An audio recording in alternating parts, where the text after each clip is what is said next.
I've made my best music in Toronto. It's like, why leave? That's like a soundbite. That's all I needed.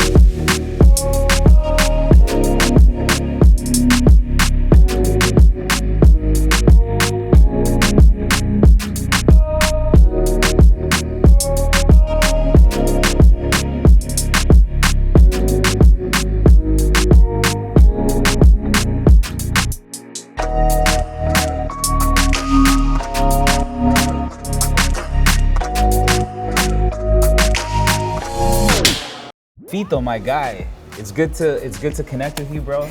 I feel like me and you have one of those relationships where we've known each other for a long time. I've seen a lot of your work through the years, you know what I'm saying? And it's good to see where you are now. And like, I love that we can have conversations about music and community, like 2 decades after we first connected. You know what I'm saying? It's been a while. It's been a minute, bro. It's been a long time. Well, salute to that. Salute to that, bro. A little cafecito. Yeah, it's the first sip of the day.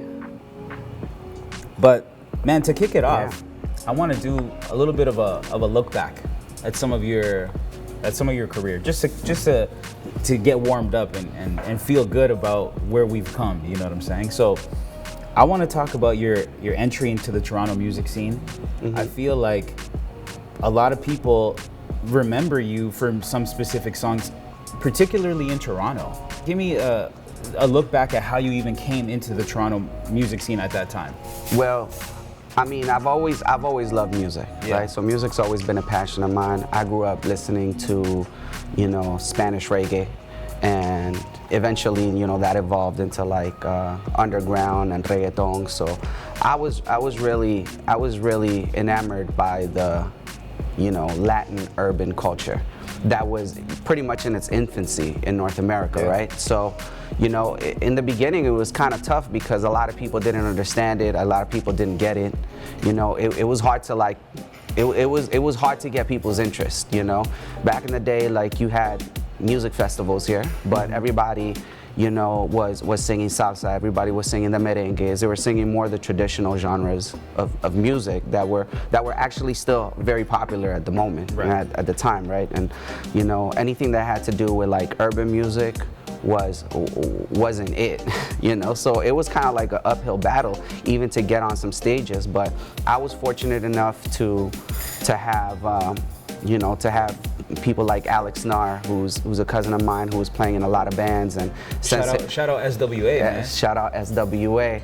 And I think like those that came before me kind of like saw that I was a little bit different. So any opportunity that I got to touch the mic, they would holler at me and be like, "Yo, Fito, we're performing this gig. You want to come drop a verse, right?" Mm-hmm. So they would kind of like, just let me grace the stage for a minute or two.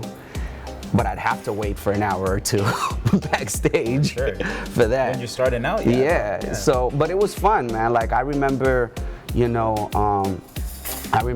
to places like Berlin or Sabor Latino, and waiting outside because I couldn't get in, and they would sneak me in through the back door because I was only like 17 or 18. There was a little place called Baccarat back in the day, and I remember I literally stayed in the car for like 2 hours until it was my time to perform, and it was my show, but I couldn't be in the venue. I couldn't be there because I was too young. I was like 17 years old, right? Wow. And but I mean, like that's how I came up, here in Toronto. It was a whole different scene.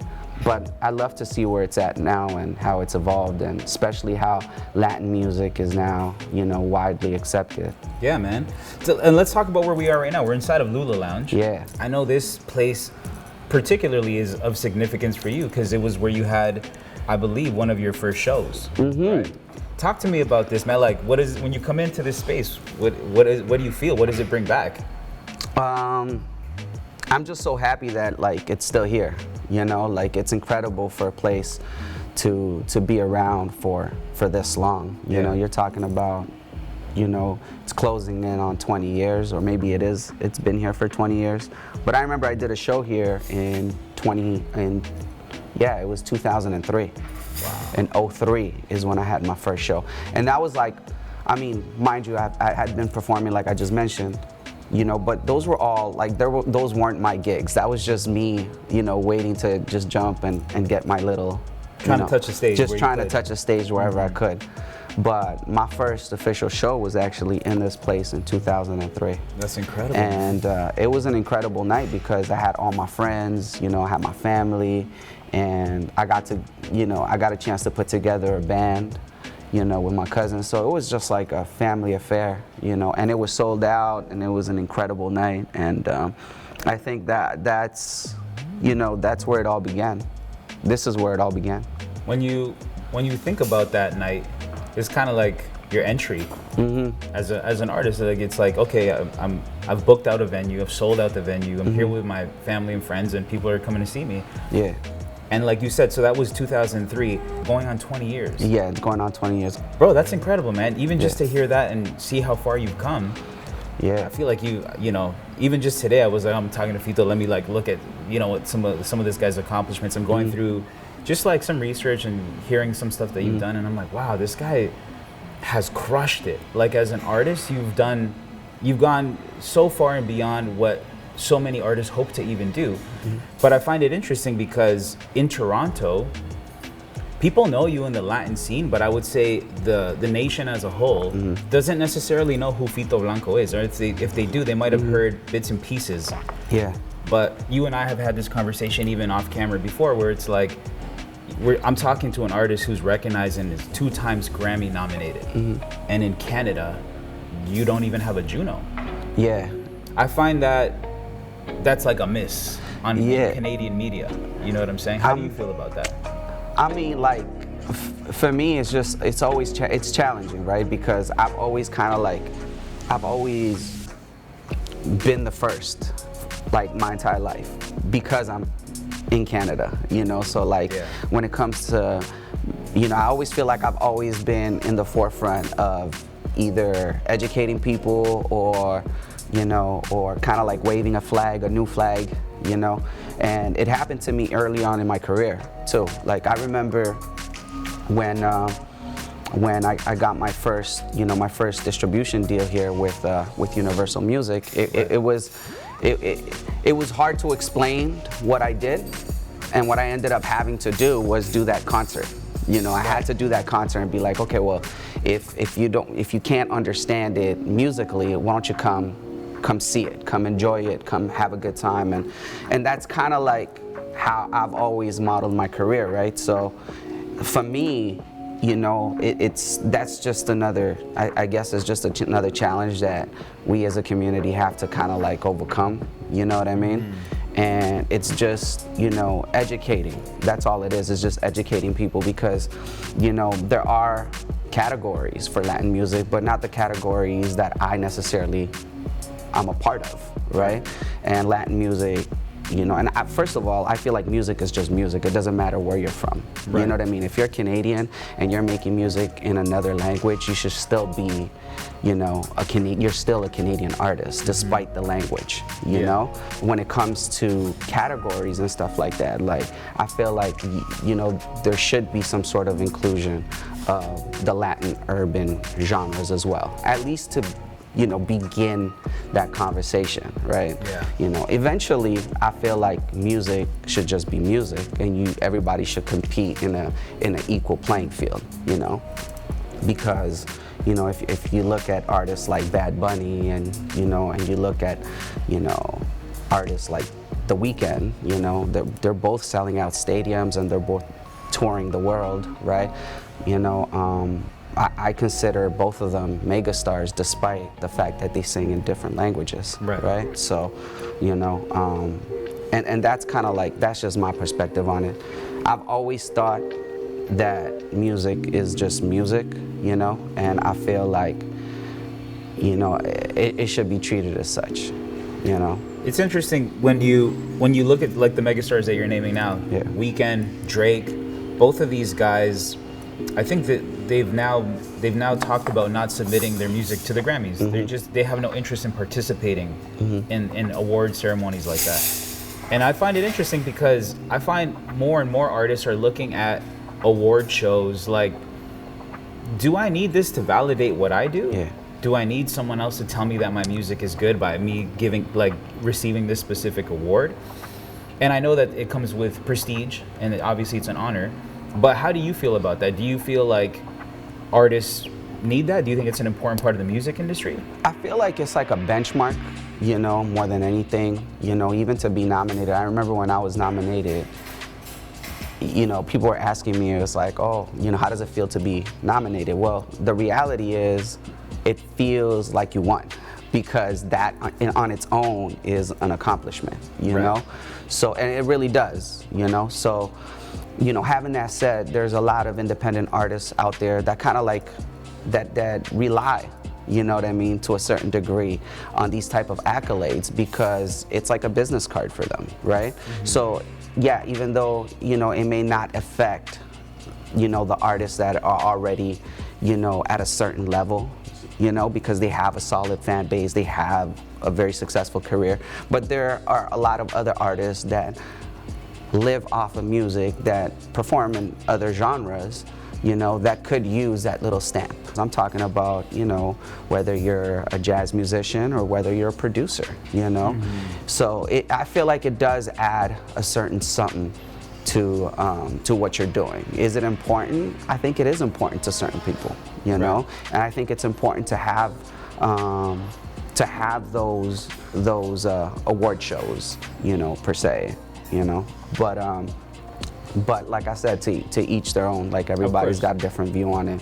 Yeah. I do agree with a lot of the stuff they say, in terms of like, there might be some politics in the background and stuff that kind of overshadows, a lot of the way that things are handled. But Sure. at the end of the day, I think those awards are important, and they're important for the collective of the music industry.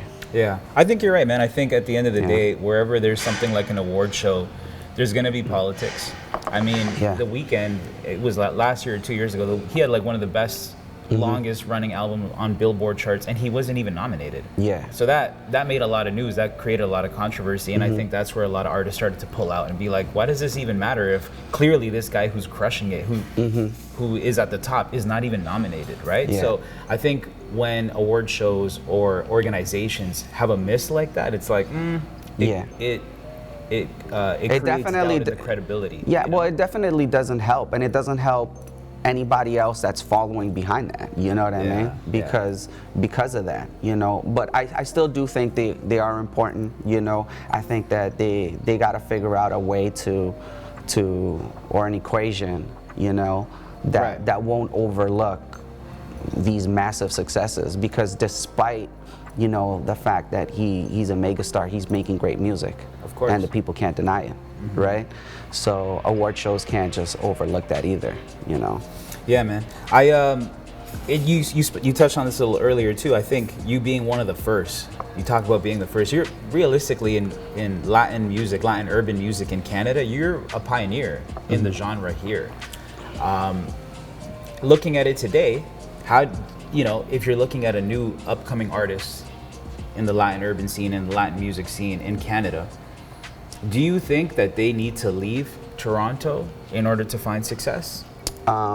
If there's one thing that I hold dear about my career, like if there's one thing that I enjoyed about my process, was the fact that I started here. Mm-hmm. You know what I mean? Because I feel like it helps you grow, So even though I do feel like eventually you have to step out and you have to leave, I think everything starts in your own city. It starts at home, right? If I didn't have the foundation of, building my community or, building my fan base here in Toronto, I wouldn't have been able to take those other steps, So I feel like it's a combination, but I do feel like it starts here, If this is where you're from, you want to be able to start here. You want to be able to build a community here.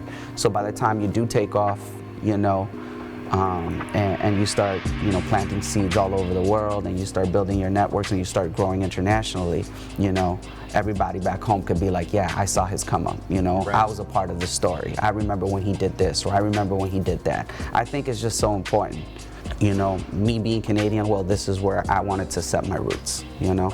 But, you know, if you're Panamanian, if you're Puerto Rican, if you're Mexican, if you're from Miami, like you want to have your roots, you know, well in place where you're from.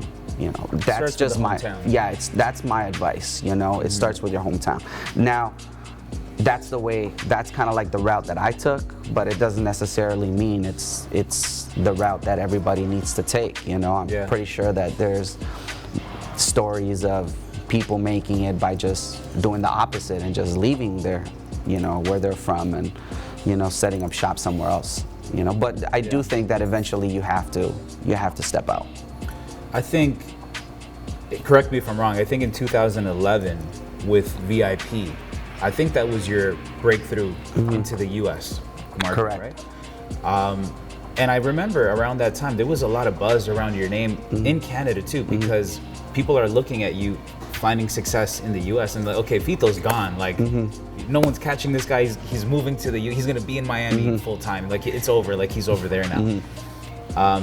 And I always found it interesting because you came back. You know, I feel like at that point in your career, you could have made the decision to be like, you know what, man, I'm gonna ride this wave. I'm gonna ride this momentum. I'm gonna be in Miami. I'm just gonna move out here and like, do what I need to do and stay out here.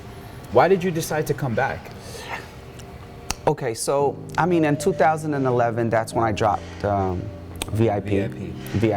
VIP was kind of like the record that broke me into the United States. Yeah. You know, but at the time, you know, we had my recording studio here in Canada. You know, we were doing concerts here in Canada, so I was doing a lot of traveling back and forth. But I'm gonna say the record that really took my career to the next level was the follow-up single with Pegadito Suavecito. And when I was recording, even during the time when I recorded Pegadito Suavecito, I recorded Pegadito Suavecito here in Canada. And I couldn't have recorded that song anywhere else but Canada, you know? And the reason why is because, you know, that record has so many different influences. Like, you know, it's a merengue record, but it has an accordion in it, you know, which is very reminiscent of maybe, I'm gonna say vallenato or cumbia, you know, and those type of inspirations. And then you got, you know, the tempo is derived from soca, you know, it's like a mid-tempo soca, like a 120 or something like that, kind of groovy. So it's like, if you listen to that record, there's so many different influences, you know, that I couldn't have recorded it anywhere else but in Canada, you know. It already had that melting pot feel exactly, to it, right? You know, and if you listen to VIP, the same thing happened with VIP, right? You know, VIP we recorded in Canada, we produced it in Canada, shout out to Sensei, because I remember being in a studio and when we were working on that, Sensei is like, well, imagine doing, instead of using piano keys, we use pads, synth pads to do the merengue bounce, right? So when you listen to the record, it feels like a merengue, but it has synths instead of, you know, the keys, right? The keys that traditional merengue music uses. And then we took it a step further and we're like, well, why don't we add 808s instead of adding a live bass or a percussive sounding bass? We add 808s to it. Right. You know, and these are like the little things that I feel make Toronto special, right? So I've always loved making music in Toronto. I've made all of my music in Toronto, you know. I do record when I travel, but oftentimes everything gets finished here in Toronto because of it. And I think that's when I realized, I'm like, oh, well, I've made my best music in Toronto. It's like, why leave, you know? And then, and that's kind of like why I stayed. You know, I stayed just because I enjoy making music in Toronto. Bro, that Like, that answer wasn't. That's like the soundbite. That's all I needed. Yeah. And also shout out to Sensei, man. I know you and Sensei go way back. I was looking at credits on your very first album, and it was like presented by Sensei. I was like, this is incredible. Like, you got, like, your history with Sensei alone and that brotherhood that you guys have creatively too over the years. Yeah. That's not a lot of people have that, bro. Not long lasting like that. The thing is, it's funny because Sensei and I, we kind of went on this journey together, but he was kind of like crazy enough to follow me in the journey, but not only follow me, but at the same time, like, he was crazy. He was just as crazy as me, you know, because at the time, like, I was doing my thing when it comes to like Latin reggae music. Like, I was so set on my ways. Right. But the whole Latin music industry in Canada was not on that same wave. You know, they were, you know, oh, it has to be done like this or it has to be done like that. And when I'm at Sensei, I remember, you know, having a conversation. He was like, let's do it, let's try it, or let's do it like this. You know what I mean? Like, so he was always crazy about trying new things and mixing sounds and you know. So I feel like, you know, for us, making music has always been experimental. We have never confined ourselves to doing, you know, whatever is trending or whatever is in the moment. Yeah. So that's why a lot of records that we have, like, I was listening to Take Her Home just recently, and I'm like, it sounds like it just came out yesterday. It's still relevant, bro. That sound is incredible. Yeah, and then I listened to a record like By My Side, and it sounds like, you know, it sounds like it came out yesterday too. Like, in terms of like musically, the sounds that we were using, you know, the melodies that were incorporated. And now, mind you, we recorded both of these records in a time where you had to have English hooks in order to cross over, you know, because had we recorded both of those records in Spanish, you know, I don't think it would have had the same impact, right? So we had to have English hooks on both of those records, you know, in order for us to kind of like be ahead of the curve and really get airtime and airplay. You know, the reason I did interviews with Much Music, the reason I did interviews with MTV, the reason I was featured in certain magazines and articles at the time was because I was able to kind of like, you know, enter quote unquote mainstream media outlets. Right. Because I had English content in those songs, you know? So it was a different time. And Sensei was crazy enough to kind of like, to say like, let's do it, you know? So I feel like that's kind of like been the bond that we've always had. You know, we've never limited ourselves, and we've always experimented with music. Right. You know, even Pegadito Suavecito was an experiment. VIP was an experiment. You know, all of the music that we create has always been kind of like an experiment. You know, or at least the music that's kind of always worked. It's always been an experiment, because adding English to a reggaeton record in 2003, you know, it had never been done, you know, and, you know, I might be wrong, but I think that we were probably one of the first ones to, you know, have a full-blown Spanglish, you know, reggaeton record. Yeah. And I'm talking about 2003 because that's when we recorded it. Right. Bro, so as I'm hearing you talk about some of these, you know, some of your earlier music too, thinking about the music videos, thinking about like seeing, even in the music videos, even seeing some other, at the time, popular Toronto artists in your videos. And so I remember seeing Juice and just other people who at the time were popping. And it reminds me that at that time, aside from you being in the Latin scene, you were still a relevant Toronto musician aside from the fact that you were doing strictly Latin. Like, you were still in the community with all these other artists. So much so that I think people forget that you even have a song with Drake. Yeah. Like, you've been in the scene for a long time in Toronto, in the fabric of what Toronto music is. Talk to me about some of the relationships that you had, and like, how did that Drake song even come to be, bro? Well, okay, so like when it comes to like Latin urban culture in Toronto, because I was so out there with it, you know, and by that I mean, like, you know, there wasn't there wasn't too many people doing what I did. I guess the urban community really embraced that. They were like, wait a minute, like I can relate to what he's doing, you know, because I was doing a lot of dancehall, right? And Toronto's dancehall culture is, well, at least growing up, it was massive, you know. I feel like it's kind of toned down a little bit, you know, but growing up back in the day, like I mean, you couldn't go to a party that didn't play any dancehall music, right? So me being somebody from Panama who grew up listening to dancehall music, I grew up spitting, my first rhymes were dancehall rhymes, you know? So I was very much, you know, in that culture, and through that, you know, I got the opportunity to meet a lot of legends, like, you know, locking in the studio with Socrates was massive. I remember the studio that Sensei had in Scarborough by Warden and Shepherd. Everybody came through that studio. And when I mean by everybody, Drake came by that studio. Who else? Boy Wonder.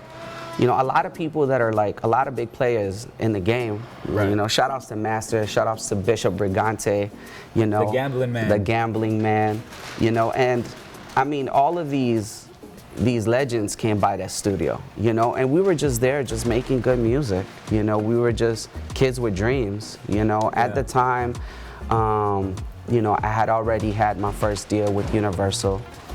I had already kind of like, you know, I guess like within the Latin community and other communities, I had already built a name, you know, and so yeah, you know, it was just, you know, kids having fun and making music, you know. And the crazy thing is sometimes I look back at some of these videos and stuff like that, and to think that there was just so much talent, like, you know, specifically in that era, like, and we were all locked in the same room. It's incredible. Bro, when you think about that time in your life making music and what it is today, like fast forward, you're still dropping new music, bro. And I love it. Like the music, it's not like you said, it's not like it's not relevant anymore. Like the music you're making is even more relevant today than it's ever been, bro. You have a new project. I don't know if you want to talk about it, but you have something coming out. 2 new projects coming out. Yeah. I'll let you tell me what's going on. What do you have coming? Well, I mean, I'm really working with Sensei on putting together a special package for 20-year anniversary for Higher Level. Yeah. So we're gonna be dropping some special stuff. But besides that, I'm working on a new project with actor Laz Alonso. The record is called La Batidora. We just shot the music video. Yeah, I was there. I was there for the music video, Brandon. I can tell you, for everyone who's watching, I'm really excited about the track, man. The track is incredible. The record is incredible. Shout outs to Laz. The music video too, bro. Yeah. It just looks fire, bro. I'm excited for that to drop. Shout outs to Laz and shout outs to Sensei Musica who worked on the production. Shout outs to T.Cam and the whole Phoenix for shooting the video. But I'm really excited about that Blanco y Negro project because we've been working on it for about 2 years now. Wow. We started working on it over the pandemic, and it happened just because we were in lockdown. You know, he happened to be in town shooting The Boys. And we had made music maybe about 10 years ago, actually. Right. You know, I mean, I've known Laz for a very long time, and the only time we made music, we did a song called Te Quiero, and the record was released about 10 years ago. And I mean, it hit top 10 in Florida. It was tearing up the charts all over Latin America. Yeah. And that was the only record we ever put out. And we kind of just put it out just for fun. So fast forward 10 years later, you know, we're in lockdown, Laz and I, and, you know, we're listening to music, and I have a little studio set up, and we're like, yo, you want to finish what we started 10 years ago? Dope. That was kind of it, you know. So we started, you know, we recorded one record, and we recorded the next record. Before you know it, we have like a full EP, you know. Incredible. And yeah, so I'm really excited about that project as well. So when is that dropping? It'll probably be dropping early next year, first quarter of next year. I mean, the video's already in the can. We have all the assets ready, you know. So we're ready to go. And it's dope. A lot of people don't even realize that Laz from The Boys. If you're a fan of The Boys, Canadian Insert production, clip right now. Insert clip. He's also an Avatar. Like that guy as an actor, he's done his work. He's put in the time. He's garnered his craft. But on the music side, I don't think a lot of people realize that he did music. Oh yeah, he's very musical. He's very into music. Actually, that's kind of like how we connected originally. Like we bonded through music, just having conversations about like, salsa debates and, merengue debates and, because he's got his favorite singers. Right. I got my favorite singers. So we always like share information on music. Sometimes he'll be putting me onto new stuff. I put him onto new stuff. So that's kind of like how our relationship really evolved, right? So, we do have a very strong musical connection that inspires us whenever we get in the studio. But as an actor, he's incredible. He's been in so many films, Miracle in Santana, Jumping the Broom. I went to the premiere of Jumping the Broom. Wow. I was in LA, right? Mm-hmm. And he's like, Fito, come to the premiere. And it was incredible. I met Prince that day in the after party. Yeah. Shout outs to Laz. If it wasn't for Laz, I wouldn't have met Prince. But I met Prince. Like, bro? It was crazy. That's wild. Yeah, I met Prince. Like I always tell the story because it's incredible to me. You know what I mean? I think it's incredible to anybody. Please share this story, bro. So what happened? So we're at the after party for Jumping the Broom. Everybody's having a good time, and there was like a VIP area very much similar to the one we're in right now, right? Mm-hmm. Like it was on the second floor, right? So I'm, at a bar just having a drink on the second floor, and I'm walking down the stairs, to go to the main floor where everybody was at. Yeah. And that's when I met him. I met him walking up the stairs, and he had his security, and his security was like, kind of pushing everybody away, right? So they kind of moved me to the side, but as he walked, he's like, oh, no, it's cool, you know what I mean? So we shook hands, and I'm like, man, you're Prince. Like, I had to say it, like, yeah, he's like, he nodded his head, and I'm like, blouses. What was he started cracking up, and he just walked upstairs, man. And it was crazy, but it was it was fun. But yeah, man, I met Prince at the Jumping the Broom after party. But it's like I said, it's just one of those things where I've seen him put in the work, and I'm so happy of all the success he's having as well with The Boys, being the #1 show on Amazon. It's incredible, and obviously, making music with your friend is also amazing. Mm-hmm. The fact that, when we lock in the studio, it's not like we're just making music because we have to. We're making music because we actually care. So we, even though the songs are gonna sound a little chaotic, there is a method to our madness, and we actually do put thought in the words that are in the songs, and we do it all for your entertainment. Just remember that. Love that. When you hear the music. A little disclaimer. Just a little disclaimer. We're doing this for your entertainment. So there is thought behind what we do. Bro, I wanna bring it back to Toronto, and I wanna ask you again. You seem, even through some of the conversation that we've just had, I know Toronto's home for you, right? I know it's a special place even for making music for you creatively. When you think of Toronto and the way that it's influenced your career, how would you describe that to somebody? There's not one way. There's so many ways that it's influenced me, but I'm gonna say that I'm very blessed to have met incredible people, throughout my journey. Mm-hmm. I think that's like the most important thing, the fact that, I love the character that a place like Toronto molds in people, because it's gritty, because, mm-hmm. We have to fight harder than anybody else, to get respect.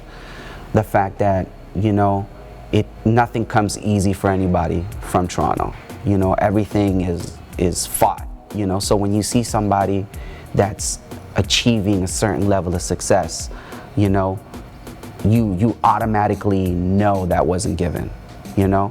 And I feel like I attribute everything that I've, like my entire journey, to having that grit, you know, because in my case there was no Latin industry here, right? And you know, if I created a ceiling, you know, to see where that ceiling is now is a testament to the work that, you know, we've laid, and to the work that everybody before me has laid, you know, so that people can take it to the next level, you know. And I've kind of come into terms with understanding that being from Toronto is more than, you know, living your everyday life, and, you know, like there's a certain grit, you know. I've come to terms with the fact that, you know, it builds that tough skin, you know what I mean, where you're able to go anywhere in the world and feel comfortable, because nothing's going to be as hard as, you know, what you kind of had to like endure coming out of Toronto, you know. And I don't mean that in a negative way, I mean that in the most positive way possible, you know. And that's, I feel like that's really where the benefit is, you know, in coming from a place like this, you know, like that's where the benefit is. The fact that you always have that chip on your shoulder, you're always the underdog, you know what I mean? And you don't get comfortable. You'd never get comfortable. Right. You know, you can never be too comfortable. I feel like that right there is what makes a city like this special. What do you think the Canadian industry needs to start propelling Latin culture forward? Vision, understanding. You know, we need to, I think the vision is there, but I feel like we need to, I'm not gonna say get together, because I feel like the Latin community is pretty together, right? But we need to, you know, really, you know, how can I say this? Like we need to kind of like, we need to have that level of acceptance, you know, from industry leaders, you know? And I mean that by, you know, from record labels to executives that may not necessarily be a part of the culture. They need to be, you know, exposed to it. They need to be a part of it. They need to see it. Because educated on it, yeah, you know, and they need to share that vision, you know, because we can have the vision, right? But, you know, we need to make sure that all the outlets are also on board, you know, and that they can also be like, okay, you know, there's something special here, you know. And I feel like, once again, going back to you know, it's no different than the challenge that I had 20 years ago, you know, but now it's like, we have the numbers now. So now it's like 20 years ago, it was hard for me to sell that vision. Now it shouldn't be that hard. It shouldn't be that difficult, because all the numbers are there, you know. And there's more of a spotlight on Toronto overall. Yeah, there's a spotlight on Toronto, but there's also a spotlight on Latin music. And the numbers are there, right? You know, like where you have, you know, the month of September, we had like 7 major concerts in Toronto, all of them in arenas. You know, you're talking about hundreds of thousands of people going to shows in Canada, you know, going to see Latin speaking acts. That's incredible, you know. I did the Fuego Fuego Festival in Montreal. There was about, I don't know, 15 or 20,000 people, completely sold out, and it was an all Latin festival, you know. So I feel like the evidence is there that there is a market for this genre of music, for Latin music in general. So why can't we take the next step? Why can't we start seeing, you know, and looking for local talent and local acts, you know. And once again, I hate using the word local, right? You know, and I don't like it. I'm just gonna delete that word from my vocabulary. I don't like using the word local, because you're only local because you live in a certain place. You know, the moment they leave, they're not local anymore, right? So I'm just gonna say for Canadian talent. That sounds better. It's like, You know, Canadian talent, I'd rather use that language. So it's like, why can't we find Canadian talent here and, you know, help them achieve international goals? I feel like we can. Like me, myself, I feel like we can. I feel like there's talent here that with the right tutelage, with the right mentorship, with the right, you know, with the right partners and given the right opportunities can take things to the next level, you know? But, you know, it takes an entire industry to be able to want to champion these talents as well, right? You know, and I feel like there's massive opportunities there, you know, but that's just me. I hear you, bro. I think everything you're saying is on point. I think the people who are in positions of power need to be educated, especially in Canada. I think in the US and in other markets, they already see the numbers, they already see the metrics, which would equate money for them, which means I'm going to invest in this, right? In Canada, I think we're a little bit delayed on that, but I think you're right. It's just a matter of educating and pushing it forward. I'm gonna say, like, I'm gonna make like a very bold statement right now, but I feel like it's like super factual. Is this the camera? This is the camera? Okay, this is the camera. So like, all I'm gonna say is, if Latin artists, you know, in Canada had the same opportunity, you know, and were just treated as artists despite the language, I feel like they would have incredible international success. With the same investment that would require an Anglo artist. Absolutely no different. With the same, and I'm talking about Canadian budgets. I'm not talking about American budgets. I'm talking about Canadian budgets. Because, you know, even from an economic standpoint, if you really think about it, you know, whatever it costs to break an artist in Canada is roughly the same amount that it costs to break a Latin artist internationally. So think about that. That's interesting. You know? So what it costs to break an artist domestically is what a budget would cost, more or less, to break a Latin artist internationally. You're currently independent, right? So, yeah. So, I mean, I've lived it because I've done it myself. It's like, you know, the records that I've had charting internationally, you know, I funded it myself with my team. You know, we funded all that stuff ourselves. I've managed to kind of like navigate the world of, you know, marketing and distribution, and, you know, ever since my first deal was a distribution deal. You know, so I've always kind of, you know, I've always educated myself on, you know, the different business models. You know, I gotta ask you this, bro. And this is something we didn't even touch on earlier, and I know we're gonna wrap it soon, but I would love to hear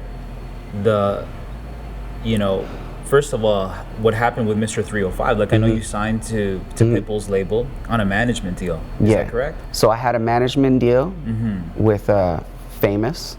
Shout out to Robert Fernandez, man. Like, you know, first of all, like, I've learned so much from Rob over the years. I still hit him up. He's like one of my mentors. I've known him since 2004, 2005. So, you know, and he's one of the first people, you know, that I met in Miami when I first started traveling back and forth, going out there, you know, and same with Pitt, you know, and I learned so much from those guys, and, you know, my relationship is great with everybody over at Mr. 305. But yeah, I had a management deal with Famous, and I had a distribution deal and a co-label venture with Mr. 305. Yeah, man, I feel like I've been there through every step of your career, but I remember even I was there for your video shoot with Sensato, remember? Like, I remember that. I remember that was the Mr. 305 era, right? So, bro, I'm happy to see how far you've come. I'm happy to see all the accomplishments, man. Two solid decades of successful music in the music industry, which is one of the hardest industries to navigate. You you know, man. So no, I mean, it's an incredible journey, bro. Yeah, like, it really is, dude. It's crazy. Like, everything that I feel like is happening now, you know, it didn't happen overnight, and it feels so good to see, you know, where it is. Like, and I talk about this all the time. Like, I remember, you know, just recently I had a meeting with her friend Ricky Taco. Ricky Taco, yeah. Yeah, and we had a conversation, and he was telling me about his promoting days. Yeah. You know, and I'm like, yeah, I do remember when you started promoting, you know, and you know, his evolution and your evolution also. You know, I think you guys are pillars of the Latin community, you know. So is Sensei, so are the SWA guys, you know. There's so many people that make up the Latin community in Toronto that I feel like now it's time, you know, for us to really be out there, and, you know, like the path has already been paved, you know, and now it's kind of like just, you know, it's time for us to give back and kind of like start directing people in the right, you know, on where to go, you know, so like they don't, you know, fall in the cracks. You feel me? I feel and you, I bro. feel like that's like something that didn't exist 20 years ago. I agree. We were all navigating, you know, dark waters. We did not know where we were going, you know. There was no center, you know, it was all knocking on doors. I remember the first time I got a grant. Like, you guys don't want to hear that story. You know, I'm telling you right now, like, it was crazy. I got denied for my grants. Wow. You know, I got denied from my grants, and I remember I wanted to shoot Take Her Home. Right. That was the original video that I wanted to shoot. And I remember I submitted to get like a video grant for that. And I was like, I did everything. You know, it's like the songs on the radio. It was like, you know, I was like, you ever seen Dewey Cox? No. You never seen the Walk Hard? Oh yeah, of course. Remember yeah, Walk Hard when he goes and he's talking to his wife? He's like, I got the #1. So he's like, you're never gonna make it. It's like, yo, but check this out. I did this. It's like, I sold this show out. You're never gonna make it. It's like, but I'm charting. I got the #1. So like, you're never gonna make it. Right. Like that's kind of like what I lived. You know what I mean? Because I submitted the record. And I remember I got like an incredible grant writer. I had a director that had already been approved various times. The record was all over the radio. Yeah. You know, I have a distribution deal with MRP and Universal. Like, everything was perfect. I'm like submitting this song for the video, and I got rejected, and I couldn't wrap my head around it. I'm like, is it because it was in Spanish? What was it? You know what I mean? So I ended up having, I literally went to the Much Fact building. I knocked on the door, and I'm like, I need to talk to whoever is in charge here, because I need to know why. Understand Yeah. Why. What do I have to do? Because this can't happen. You know what I'm saying? Anymore, because I'm really trying my best. Did you get some answers? Yeah, I sat there and I spoke to Beverly McKee. I never forget her name. You know, shout out Beverly. You know, I think she must have felt like this kid has the audacity to come here. I was like 21 years old at the time, and I remember staying there, and I walked in her room, and I'm like, why didn't I get it? Yeah. Like, why? Like, what do I have to do? Because like, this isn't supposed to happen. Like, I did this, A, B. In case you don't know, like, this is really what's going on in the world right now. You know what I mean? Yeah. And sometimes it's like, I feel like, going back to what we were talking about, it's like, yeah, we paved the way, but there's still more, you know, that still needs to happen. For sure. You know what I'm saying? There's certain rooms that we have to walk in right now and be like, hey, by the way, in case you didn't know, this is actually happening over here, and nobody's listening, or nobody wants to watch, or everybody's looking elsewhere. You know what I mean? But like, how much longer are we gonna, you know what I'm saying, be knocked? Like, now it's time to like really knock. You know what I mean? Because these moments are here. You know, like, the moment is now. You know, like, the moment is, you know, and you gotta seize the moment, because you never know where music is gonna go in the next 10 years. You don't know what direction, you know, music is gonna go, right? So it's like, you know, I feel like that's where we're at right now when it comes to Latin music, or when it comes to, like, you know, I'm gonna say paving the way for, you know, other generations to kind of like take it further.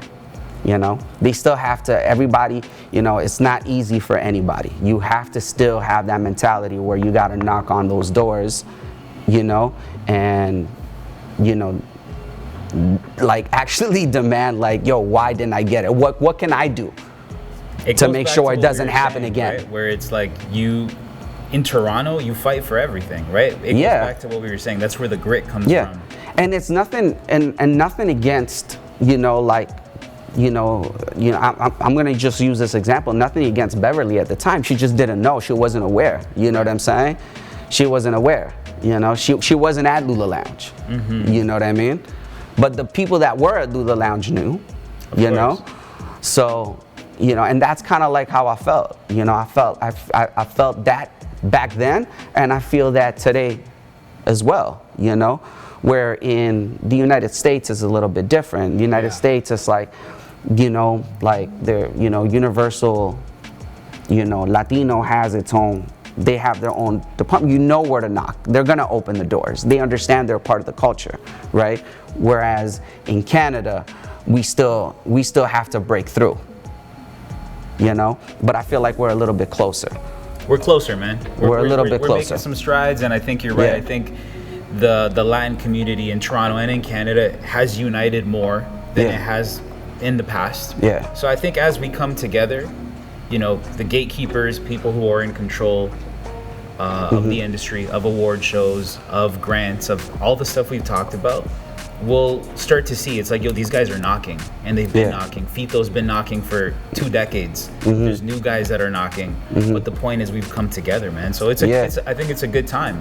I feel like it's always been the biggest difference between, I'm gonna say even as far as 10 years ago to now, is the fact that now we have the data. Whereas before we didn't have data. You know, before we didn't have data. That's number one. And number two is the distribution methods have changed, right? Whereas before you had to, you know, manufacture, you had to ship, then you had to distribute, you know? Now it's all and you had to bro, market. Your music's on TikTok, bro. Like but that's what I'm saying. It goes from going to an album to now, to you know, 20 years later, you can hear Fito Blanko trending on TikTok. You know? And it's crazy. So because the distribution methods have changed, and because all of that other stuff, like, you know what I mean? Because it has allowed Latin music to grow exponentially. You know, because now the data's in, and be like, well, how many fans do they have? Like, we know how many fans they have. Because the data's in, you know? For sure. Bro, I want to thank you for coming out, sitting down with me, bro. It's always good catching up, man. Like I said, I'm so happy to see what you've accomplished in the last 2 decades. Bro, I'm excited for the next 2 decades. And I'm excited to be here too. Like, this is crazy. We did it here at Lula Lounge where it all started. Dope, bro. I feel like you got to make that happen, man. Next year for... You want to host it? Bro, I would love to host it. I'm gonna do it here, bro. Come on, man. Hell yeah. I love it. Thank you for coming out, man. I Much appreciate love. you. Cafecito, salud. A little cafecito, salud, bro. This coffee's delicious.